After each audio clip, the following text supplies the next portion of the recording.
Hello friends, आज के video में हम लोग डिस्कस करने वाले हैं how to prepare for investigation. Means अगर कोई साइबर क्राइम हुआ है तो उसका इन्वेस्टिगेशन कैसे करना चाहिए, उसके लिए प्री रिक्विजिट्स क्या है, this we have to discuss in today's topic. Preparing for workplace investigation and workplace investigation plan, things that need to be considered when planning for an investigation include. So investigation के लिए क्या क्या चीज़ें important है वो अभी हमें discuss करना है।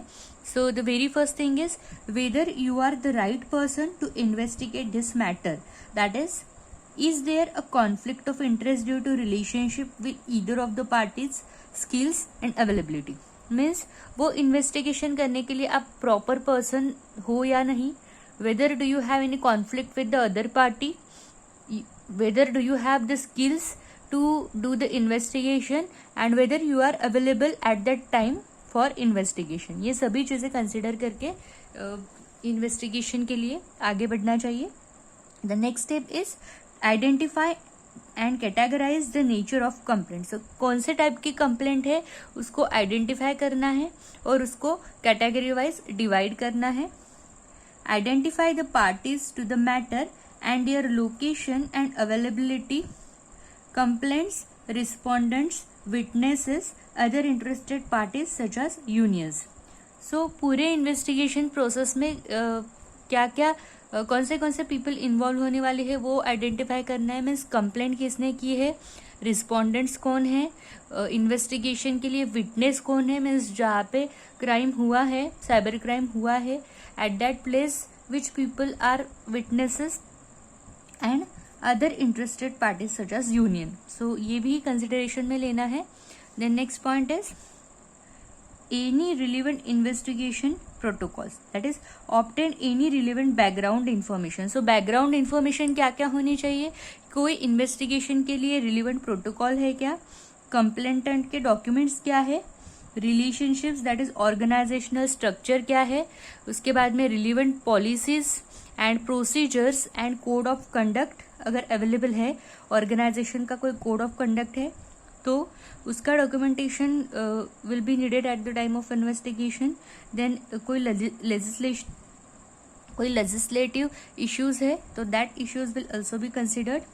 Training records, position descriptions, employment contacts, establish if covered by an award or workplace agreement and any relevant terms of obligations। so ये सब चीजें important है as a background documents।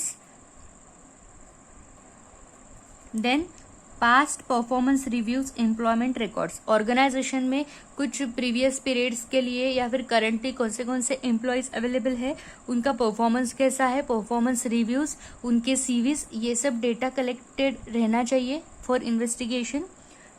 How previous incident have been managed, relevant operational processes and procedure।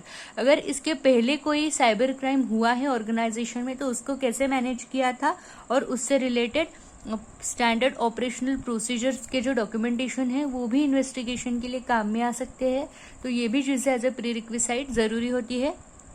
उसके बाद में previous investigations, complaints, observe patterns of behaviour. So कौन से type के क्राइम्स हुए हैं, उसके पैटर्न्स क्या है, उसका इन्वेस्टिगेशन कैसे हुआ है, ये सब डॉक्यूमेंट होना चाहिए। उसके बाद में कौन से एनवायरमेंटल फैक्टर्स रिस्पॉन्सिबल थे और ऑर्गेनाइजेशन का एनवायरमेंटल स्ट्रक्चर कैसा है, that will also be considered. Determine an appropriate location for interview and administrative matters. So अभी ये पूरे प्रोसीजर में जो पीपल इन्वॉल्व है, जिनका इंटरव्यू होने वाला है, जिनको इंट्रोगेशन होने वाला है, क्वेश्चनिंग होने वाला है, वो कैसे अरेंज करना है, कहाँ पे अरेंज करना है, कौन से टाइप के क्वेश्चंस पूछने हैं, ये सब कंसिडरेशन होना चाहिए। Then consider representation matters, that is union availability को कंसिडर करना चाहिए। Then be realistic in scheduling appointment times. So कौन से टाइम पे अपॉइंटमेंट होने वाला है और टाइम ऐसे रखना चाहिए so that allow at least 2-3 hours with the complainant and similar time with the respondent and 1 hour for each witness. So accordingly time schedule करना है for interview. Who will interview in what order, so कौन से order में interview होगा, complainant का interview, respondent का interview, witness का interview, other people जो इन्वॉल्व है पूरे मैटर में उनका इंटरव्यू, उसका सीक्वेंस कैसा होना चाहिए, उनको क्या क्वेश्चंस होने चाहिए, ये सब प्रॉपर प्लानिंग चॉकआउट करना है. Then review the plan after initial interviews with the complainants and the respondents. So after interview जो कुछ observations find out हुए हैं that also to be documented.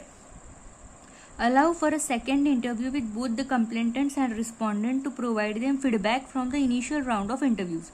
So पहला interview का जो round हुआ है उसके जो outcomes आए हैं वो outcomes आपको second interview में discuss करने हैं, बताने हैं to the complainant as well as to the respondent, so that you should come to some conclusion. So ये हो गया prerequisites or we can say what kind of preparation is to be done before investigation. So आज के video में बस इतना ही. हमने क्या डिस्कस किया है कि अगर कोई क्राइम हुआ है तो वो क्राइम इन्वेस्टिगेट करने से पहले कौन से चीज़ें कंसिडरेशन में लेनी है. That all things we have covered in today's video. I hope you understand the concept. Thank you for watching and don't forget to like, share and subscribe this channel to see more videos on this cyber forensics. Thank you.